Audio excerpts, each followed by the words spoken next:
Let's do it. All right, cool. Well, thanks so much for having me on, Erica. And thanks everyone for coming. I'm really excited to be here with you and nerd out about lymph and periods and other bodily fluids. I'm just going to go ahead and start my presentation and I'll kind of work my introduction to that.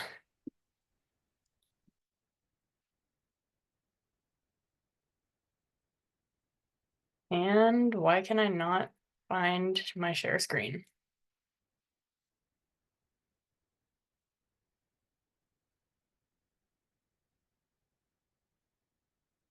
Oh no, embarrassing. I have a share and it says that I need to request access. Oh, here we go. Here we go. Did you get it? Okay, there we go.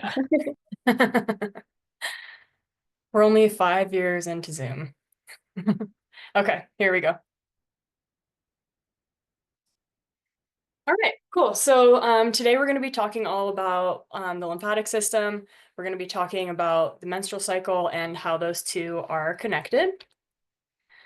So a little bit about me. My name is Dana Llewellyn, and I am a body worker. So that means that I help people address pain and inflammation in their body through various types of healing modalities, or I use my hands and sometimes my feet. I've been studying anatomy for over 12 years. I've been working as a massage therapist for 7 years, and I've been working with the lymphatic system for 4.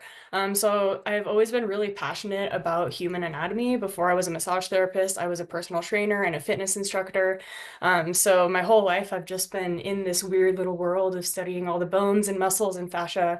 I just find it really fascinating and trippy and cool, and can learn so much about ourselves and about the world through studying and learning about and learning to listen to our bodies. So I'm excited to share some of what I've learned over the years with you today. So over the next course of the next hour-ish, we're going to talk about the lymphatic system, just kind of go over a basic overview of what the lymphatic system is, what it does. Even if you've never learned about it before, I hope you leave today with a little bit of an understanding of what the system is. Then we'll talk about the menstrual cycle, just kind of go through some of the hormones involved in that. We'll talk about how the two are related, and then we'll spend quite a bit of time talking about action steps and ways that you can work with your own lymphatic system to support your cycle. So the lymphatic system is a fluid system of the body. The very base definition of this system is that it moves fluid around the body. So I made this little graphic on Photoshop. It's obviously not to scale, not completely complete, but it kind of gives you an idea of all of the different structures that are involved in the lymphatic system.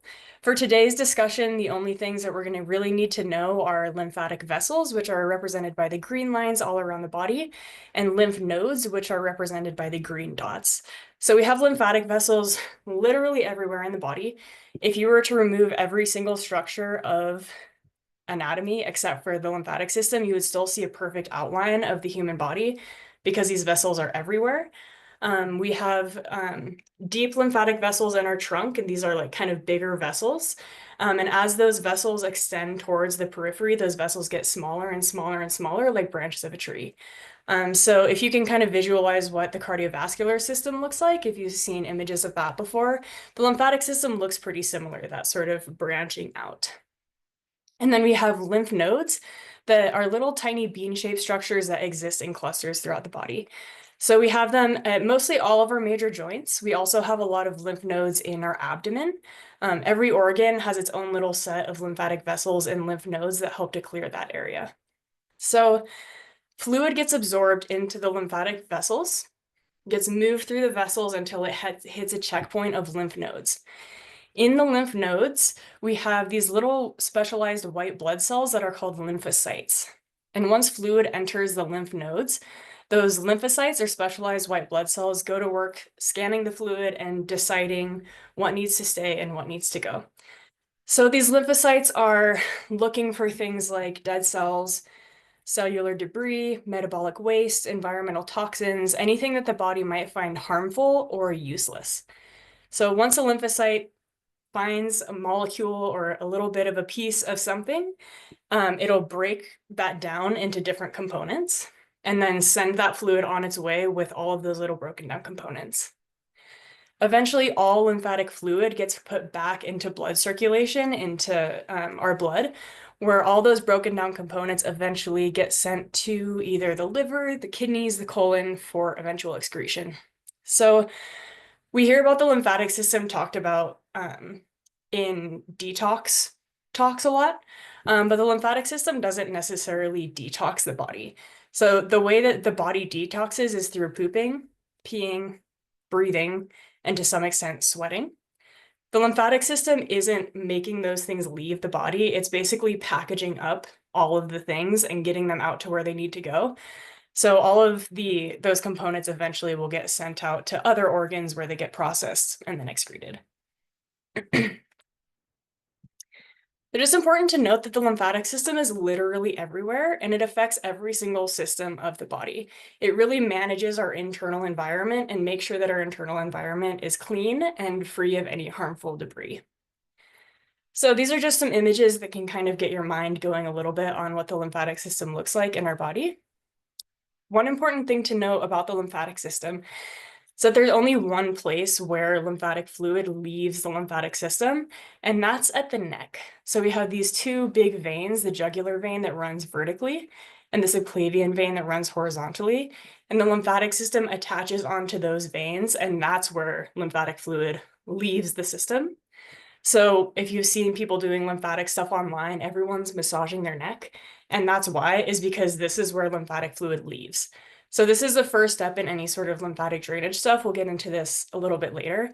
But if you basically, like if you wanted to unplug a bathtub, if you wanted to drain a bathtub, you would have to go where water leaves and unplug that. So this is a really important part of the lymphatic system. Over here in the right-hand corner, I love this visual because it really gives you a good idea of how prolific the superficial vessels are. So this is just the superficial vessels. This was actually made in the 1800s. Marie Philip Constant, I don't even remember. There was a scientist in the 1800s, and he would inject cadavers with mercury. And the mercury would travel through the lymphatic system, and they were able to make images from that. And so you can see how many vessels are all over our skin. And then we can see that cluster of lymph nodes in the armpit. And then from there, the lymphatic system dives deeper and then will eventually travel up to that terminus or the endpoint of this system right at the neck. And then we have a little lymph node graphic up here as well. So fluid will enter the lymph node and fill up all these little compartments. And it's in these little compartments that the lymphocytes live and where things get broken down.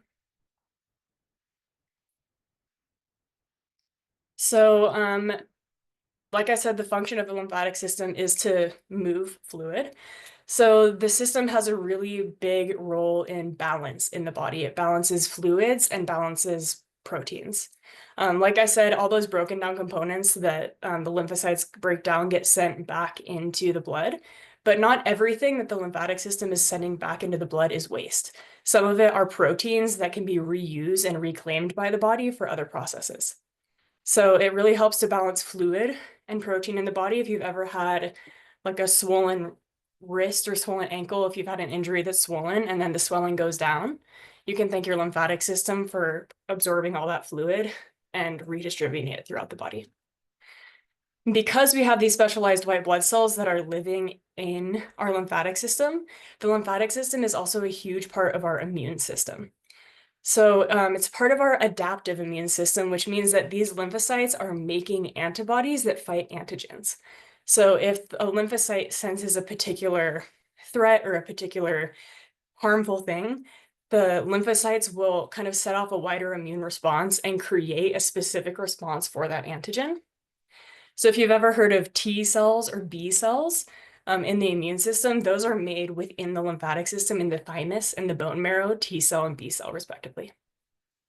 So the lymphatic system is balance, it's immunity, and it also helps a lot with our digestion. We have a ton of lymphoid tissue in our gut, and that helps to keep the bad stuff out and the good stuff in, but it also helps with the digestion and absorption of fat. So a lot of times we can use the lymphatic system as kind of a gateway into more gut health as well. So switching gears a little bit to talk about the menstrual cycle. So just a little bit of a background of my experience with fertility awareness and the cycle. I got my period when I was 14. I went on hormonal birth control at 17. By the time I was 18, I had a hormonal IUD. And for the next 10 years, I would have various IUDs throughout the year. So pretty much my entire life up until 2 years ago, I did not have a period.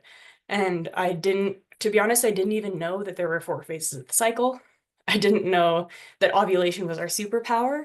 I didn't know that we could use the 4 phases of the cycle to like really map out life and make things make more sense. I was just like, I just don't get a period. That's great. I love that. And then maybe like 3 years ago, 2.5 years ago, I started kind of catching wind of the different phases of the cycle and how much it can be helpful in our health. And I was like, maybe I'll get this IUD removed and just see it and see what happens, see if my body can get back to having a cycle. So when I got the IUD removed, I took a 12-week course with an amazing fertility awareness educator called Chloe Scarlack, because I wanted to use the fertility awareness method to avoid pregnancy. And so I figured if I'm going to use this as my birth control, I want to make sure that I'm doing it really freaking well. Like I want to make sure that I really know how to do it so that I don't have any unexpected surprises. So I've been successfully avoiding pregnancy for the last 2 years using this method. And it's hard to even articulate how much healing I have found through tracking my cycle and learning about all the different phases. And it's just been so amazing. And I feel so much more connected to my body and to other women and to the world around me. So it's been a really exciting journey. So let's just briefly talk about the hormonal changes that happen throughout the cycle so it can kind of get some juices flowing. So the cycle actually starts with our brain.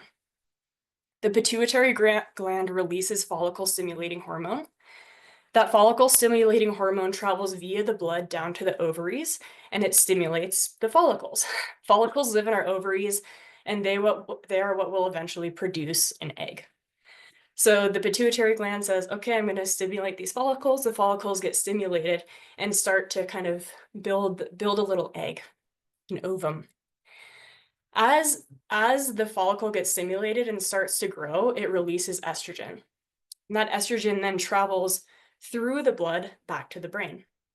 It's important to note that estrogen doesn't just play a role in our cycle, it plays a role in our health entirely.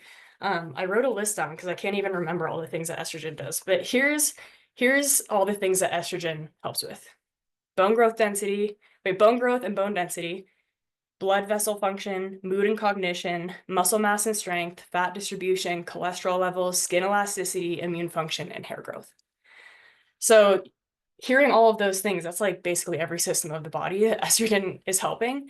And we have estrogen receptors everywhere. So as estrogen levels rise, we're seeing an increase in all these functions, which is part of the reason why we typically tend to feel really good in our follicular and ovulatory phases, is because we have this estrogen pumping through our blood and helping with all these different functions. So that estrogen travels through the blood, it's floating around the body, and the brain picks up on that estrogen.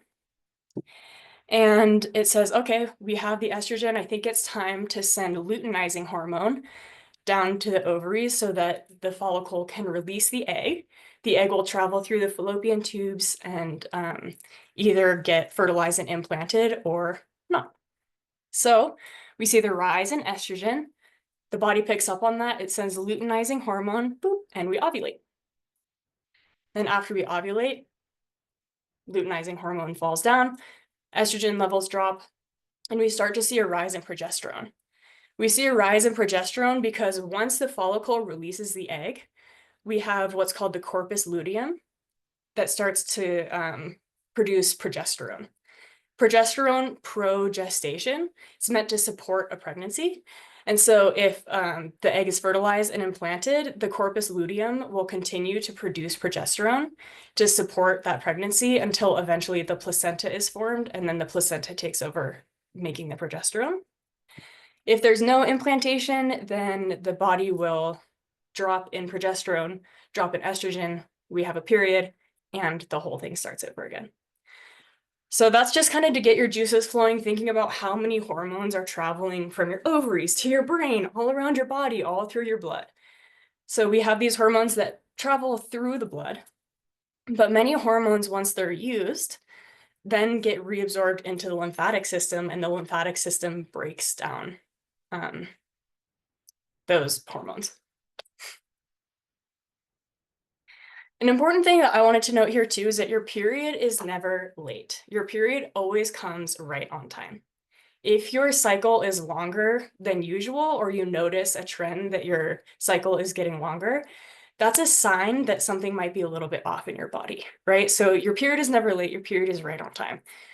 We always have this same length luteal phase. So luteal phase is always about 12 to 18 days. What makes cycles longer is the time before ovulation. So that's our follicular phase. So the body is only going to ovulate if it can sense that it can support a pregnancy. If the body doesn't think that it can support a pregnancy, it's not going to ovulate because it's not a safe environment to grow a baby. So we often see that the follicular phase is extended because of stress. That can be physical stress, emotional stress, chemical stress. You're not sleeping enough, over-exercising, under-eating, you're fighting with a partner, you're changing jobs, whatever the stress is, that can delay ovulation, right? And so if it's maybe like, sometimes if ovulation is delayed in my own cycles, I'll be like, oh, well, that makes sense because I had a really stressful month last night or last month. But if you see over and over that ovulation is being delayed, that might be a sign that something is off and that you need to kind of get things checked out. So just wanted to remind you that your period is never late. Ovulation is usually delayed because of some type of stress. So now let's talk about how the lymphatic system and the cycle interrelate. So in our follicular phase, like I was just saying, we have the height of our estrogen levels, usually feeling pretty good. Of course, every person is going to be different, but usually people have pretty good energy or feeling pretty productive in the follicular phase. And we see an increase in lymphatic function because we have higher estrogen. So in our follicular phase is a good time to do the things that we feel like doing when we have energy. It's a good time to kind of like do a baseline lymphatic practice, but knowing that we have that estrogen that's kind of helping things along. In our ovulatory phase, we're usually feeling great, hopefully feeling sexy, hopefully feeling horny. We have peak estrogen, the lymphatic system is rocking and rolling, things are pumping. During the ovulatory phase is a really good time to focus on detox and to support our detox organs. This is because estrogen needs to be broken down in the liver before it can leave the body. The liver is also breaking down cortisol. It's breaking down caffeine, alcohol, anything that needs to leave the body usually will either go through the kidneys or the liver. So during ovulatory phase is a good time to start thinking about really bringing in some specifically liver support and also some colon and gut support. During the luteal phase, typically tends to be a more turning inward time, and we see an increase in progesterone and a decrease in estrogen. So we see higher fluid retention and decreased lymphatic flow. So this is a good time to target deep lymphatics. So these are the lymphatics that are in our abdomen. If you can remember that I said that the only place that fluid leaves the lymphatic system is up here at the neck. That means that fluid literally has to fight gravity to move to get up to the neck. So fluid from the lower body has to travel through the abdomen and through the chest to get back up to the terminus. And so targeting these deep lymphatics can help to really get that like deep pump going. Targeting deep lymphatics can look like doing deep breathing exercises, doing yin yoga, things that get us into kind of different positions and that deep breathing can really help to pump things. So we'll talk about that a little bit more in our action phase as well. And then in our menstrual phase, typically we feel a little bit more tired. We have an increase in inflammation and again, a decrease in flow. This is our lowest hormone level, so we tend to feel less energy. So this is a really great time to rest, and focusing on lymphatic drainage in the menstrual phase can also help that feeling of being bloated and being inflamed.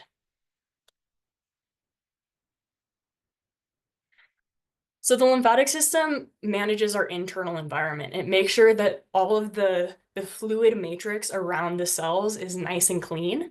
And that fluid matrix around the cells is where a lot of things are traveling through. Um, so having a lymphatic system that is healthy and pumps well allows for better hormonal movement throughout the body. It means that your body can absorb any of the hormones that it needs to break down, absorb any of the inflammatory stuff that might come up. It can also help to decrease chemical stress by removing waste from the body. And with that decrease in removing waste, we also see a decrease in physical stress. We have less like swelling and bloat. So we have less mechanical pressure pushing on our cells when we have a better flow. And that can also help with our emotional stress too. I definitely like when I'm on my period and I feel inflamed and I'm just like, ugh, I just don't feel good, you know? And getting that waste to be removed from our body can really help with that emotional state as well.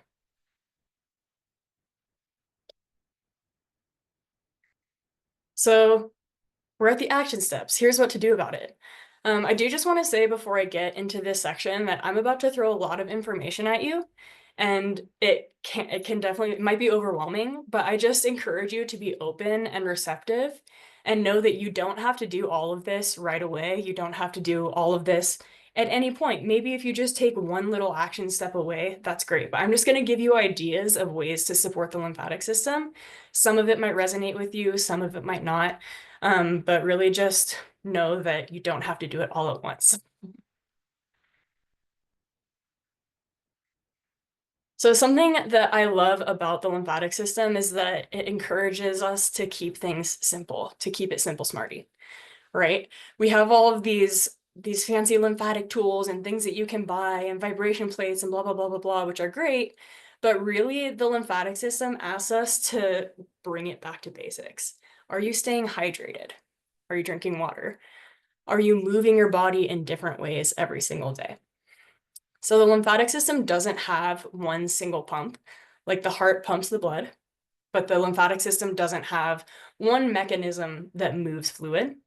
The only ways that the body intrinsically moves lymphatic fluid is through the breath and through physical movement. Both of these things move lymphatic fluid because they act as a pump. So that movement, anytime that you're doing movement and not expanding and contracting your muscles.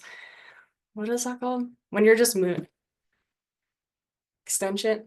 Oh my God. I've studied anatomy, don't worry. But You're all good. We know what you're trying to say. whenever you're moving your muscles, it's moving lymphatic fluid.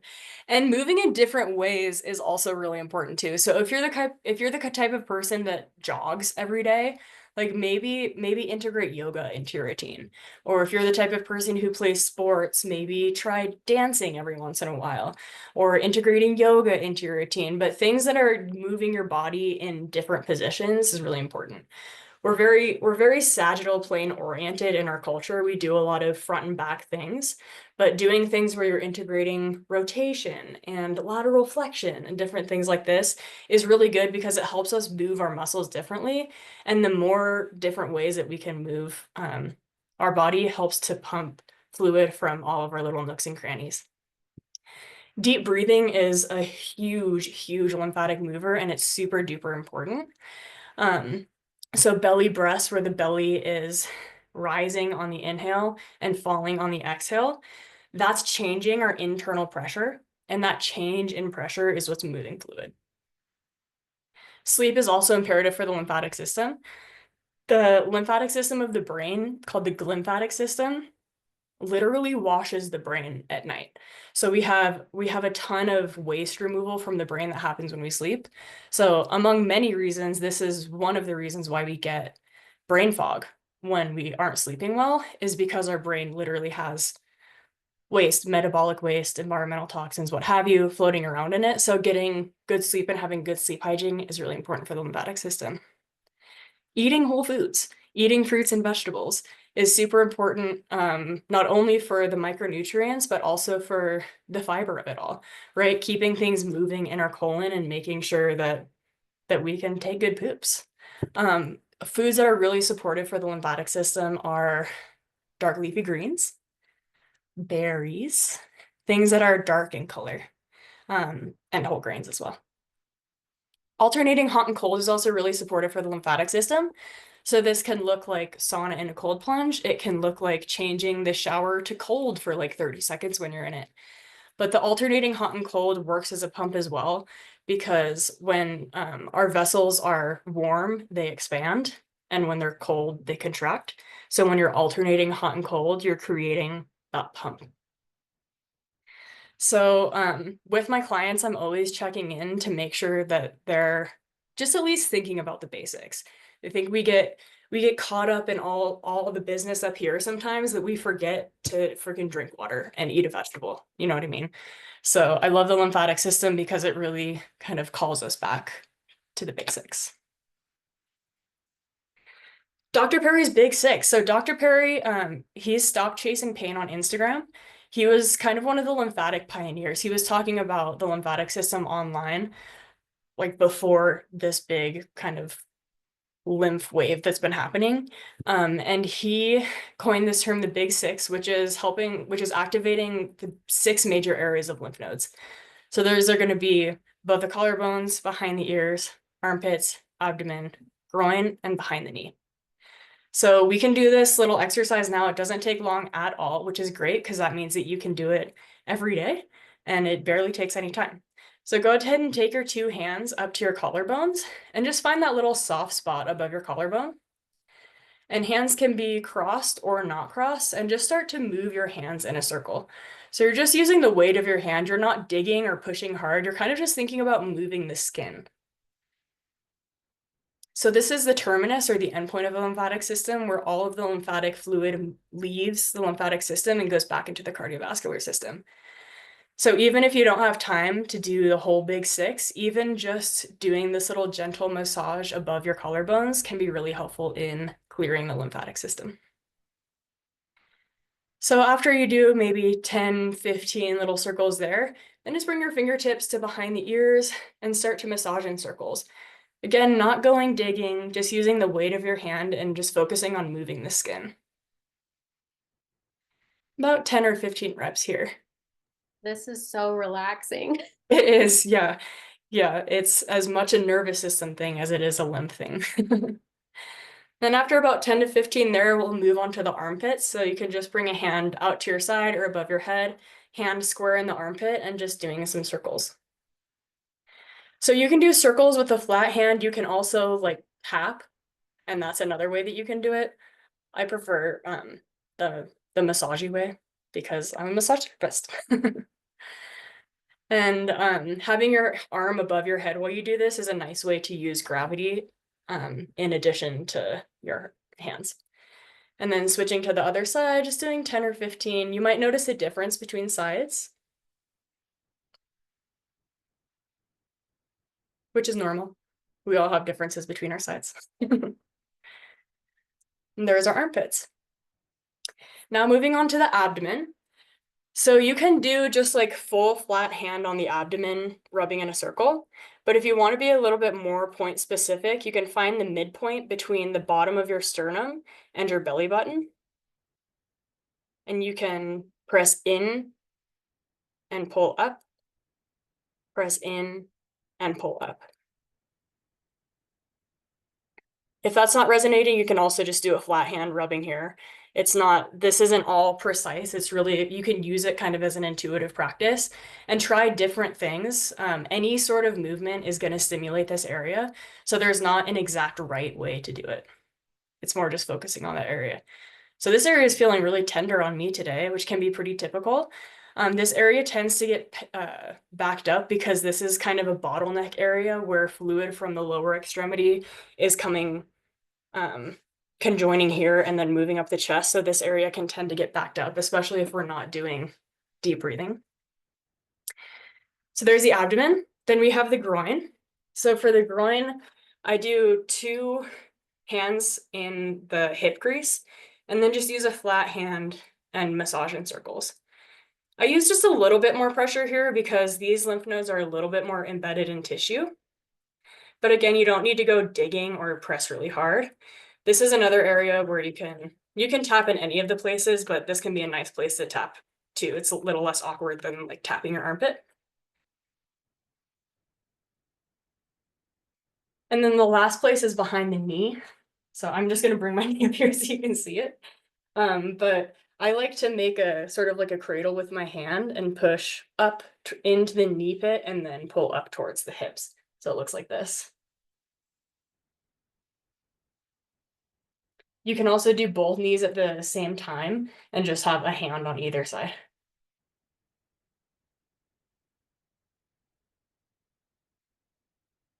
So you can hit the other knee as you're kind of listening to the rest of Dr. Perry's A Big Six.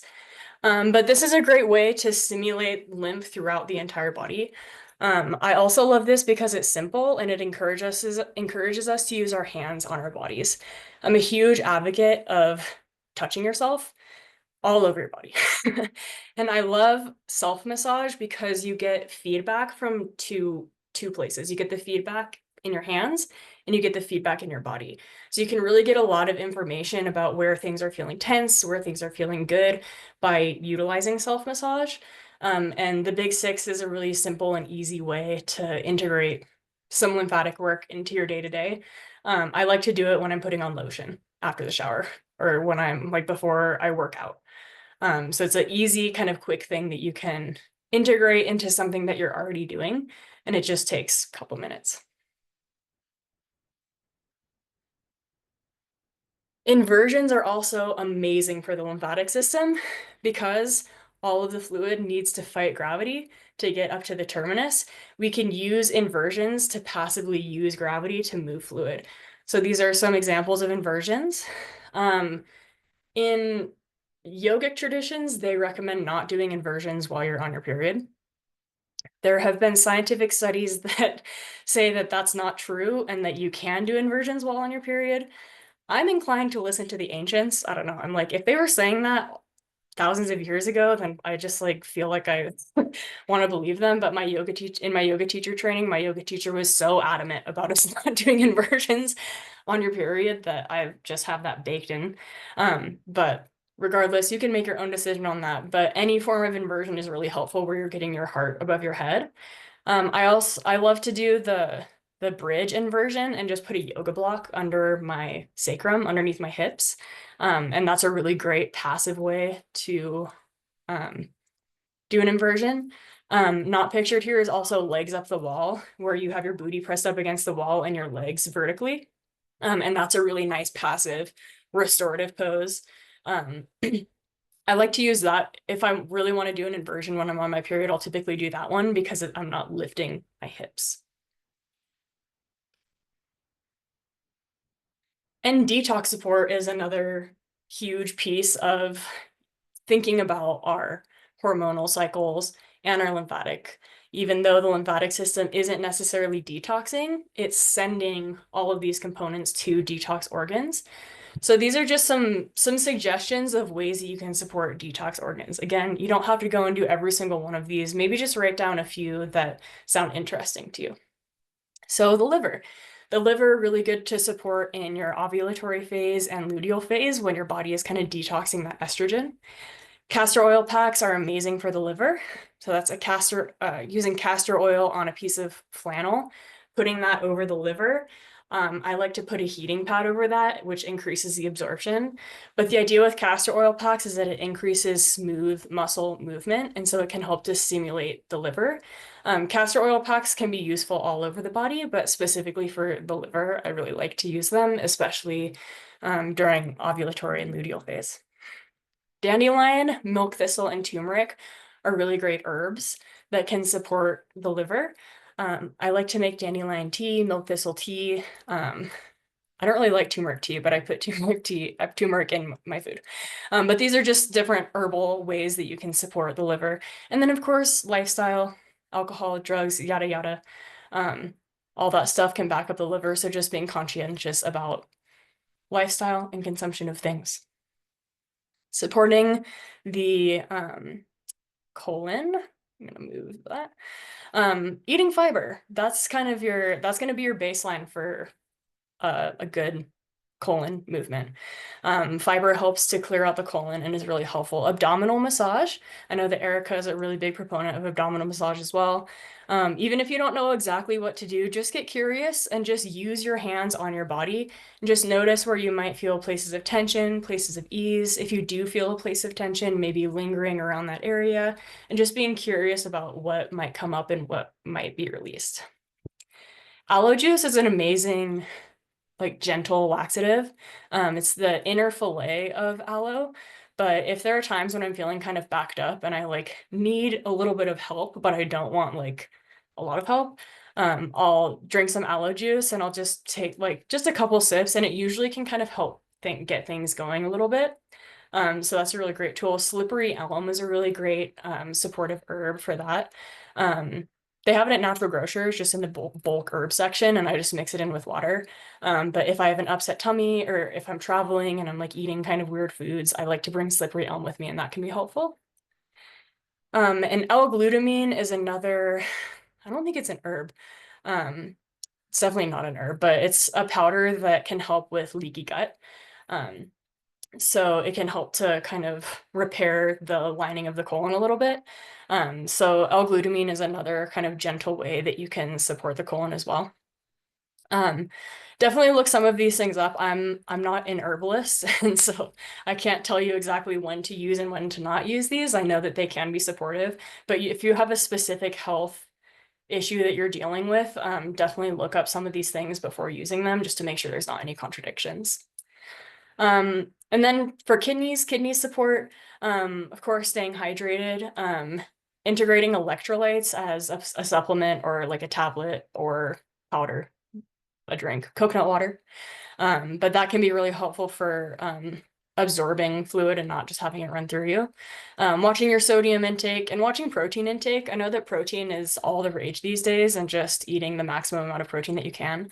I've definitely had some lymphatic clients who have gone on high protein diets and have seen adverse effects from it. So again, not a nutritionist, and don't stop eating protein. Protein is good for you. But also that can be something that comes into play, especially with the lymphatic system, because it's balancing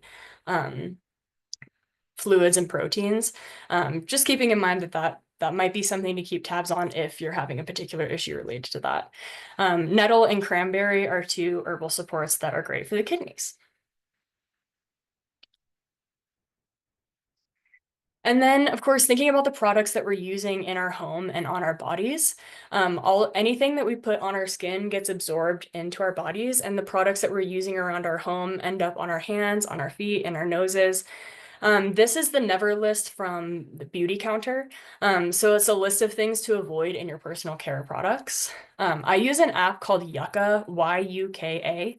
It's a free app, and you can scan barcodes of products, and it gives the products a grade on a scale of 0 to 100, 0 being the worst, 100 being the best. And so I like to use that app a lot when I'm shopping for stuff, because it can kind of help me stay 85% and above. I have been in this lymphatic world for the last 4 years, and it's taken me quite a long time to kind of move my products over. I actually got really stressed when I first started thinking about all this stuff, because I was like, oh my God, I need to buy new shampoo, and I need to buy new soap, and I need to buy new everything, and I don't have the resources for that, blah, blah, blah, blah. And at one point I was just like, okay, girl, step back and just go one thing at a time. So like when I finished my shampoo, I went and tried to find a better shampoo. And as things move out and you're going to buy something else, just look for something better, right? It doesn't have to be everything needs to switch right away, but you can just think of making more conscientious choices over time, and eventually those things will add up. There's a brand that I really like. I have no affiliation with them other than I use their product, but they're called Eco Roots. They make really nice products, and they're all plastic free. So it's like a shampoo bar, conditioner bar, face soap bar. But I really like that brand because they make clean products and it's all plastic free. So it just decreases my anxiety about all the things. And then a good rule of thumb, obviously, you're probably not going to remember every single item on this list, but a good kind of rule of thumb with personal care products is if it smells like something and it doesn't have that thing in it, it's probably not very good for you. It probably has a synthetic fiber in it. So we were raised in like the Bath and Body Works generation, and we're putting all these scented things all over our bodies, and those things are endocrine disruptors, which are harmful to our cycle, and the lymphatic system has to deal with all of these chemicals. So just being conscientious about the things that we're using on our bodies. And as far as cleaning products, baking soda and vinegar are amazing and go a really long way in cleaning the home, as well as just boiling water. Like, again, just paring it down to the basic things can be really useful to think about. And then the last thing that I want to say is just to take your stress levels seriously. Stress is not an emotion, it's a physiological process that can wreak havoc on our bodies. And I think a lot of times we're like, oh, I'm so stressed, I'm so stressed. And I think we're kind of moving away from this as a culture, but kind of wearing our busyness as a badge of honor. A lot of that can take a really heavy toll on your body, and it can disrupt your cycle. It can disrupt your lymphatic system. So really taking your stress levels seriously and taking time to complete the stress cycle and do things that you enjoy doing is really important. And just want you to think about through the day is just, even if you don't have that much time, even taking 10 little minutes just for you can make a huge difference in every aspect of your life and especially your health. So, before we move on to questions, I'll just plug myself. My website is betterbeingbodywork.com. That's where you can book a session. You can read about my work. You can sign up for my newsletter. I send out a newsletter every month. I'm Better Being Bodywork on Instagram. And if you're interested in kind of the overlap of women's health and lymphatic health, I'm teaching a breast health class on May 5. And we'll be talking about, again, about the lymphatic system. We'll be talking about smart bra choices, and we'll be going over some lymphatic drainage and self-massage for the breasts. So I will stop sharing my screen. Okay, does anyone have any questions? I know that was a lot of information all at once. That was so awesome. I knew it was going to be amazing. Thank you, Dana. Yeah.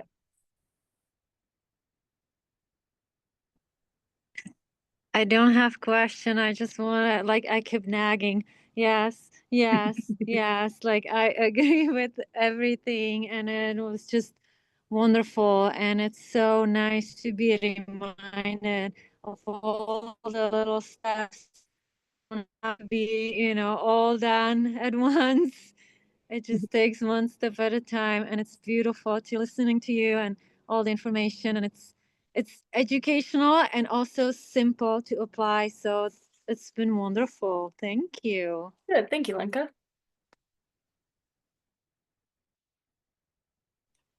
Anyone else have questions or things they want to share? I guess I didn't even look at the chat.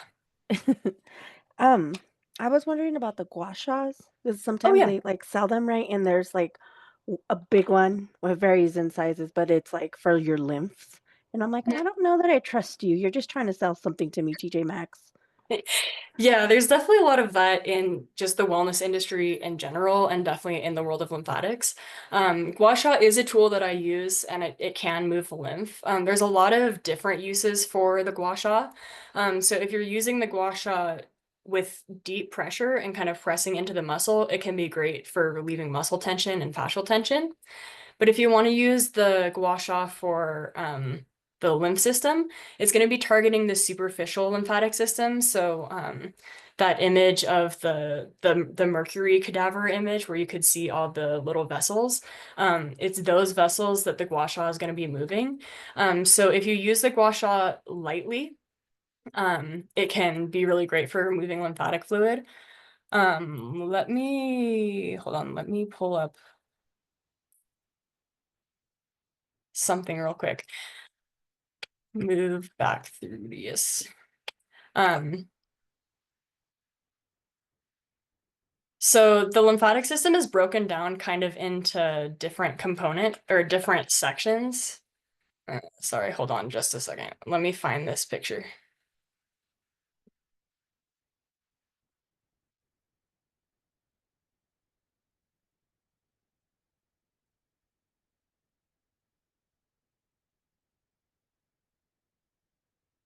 Okay. I got it. Just one.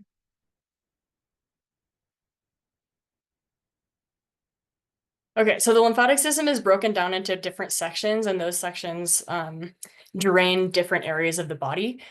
So see in this picture how there's these purple lines that are kind of delineating the body in different areas. So that means that this section in between the purple lines will all drain to these axillary lymph nodes. The legs will drain to the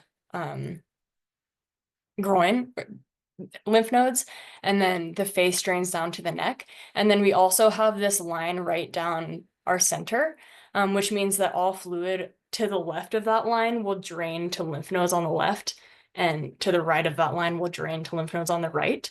So if we're using the gua sha for our face, we're going to want to push out and use the gua sha lightly, because that is going in line with where the fluid will naturally want to go.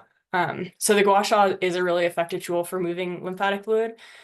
Just important to remember to use it lightly, and to always move from the center out, especially if you're using it on your face. And that goes for dry brushing too. Dry brushing is a big lymphatic mover as well, that we're seeing a lot online. And important with the dry brush to remember to always brush towards those regional nodes. So that means that we'll dry brush up the arm to the axillary lymph nodes, up the leg to the inguinal lymph nodes.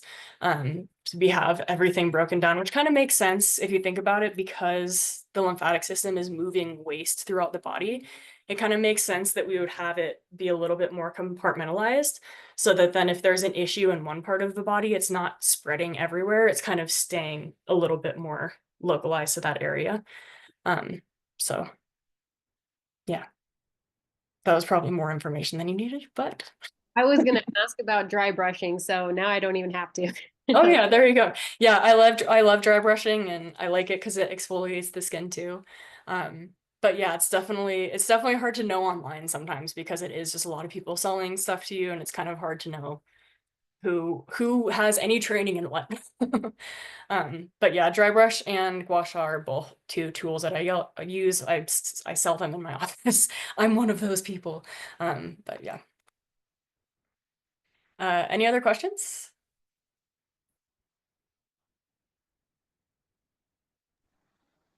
All righty. Well, if nobody has any questions, we're going to go ahead and wrap this puppy up. And you'll all be receiving the recording as well as all of Dana's information. Definitely follow her. Definitely check out her website. She has several online courses as well. And thank you again for joining us live. Yeah, thank you, and thanks for coming. It's good to see all of you. Yeah. See you soon. Okay. Thank you, everyone. Bye.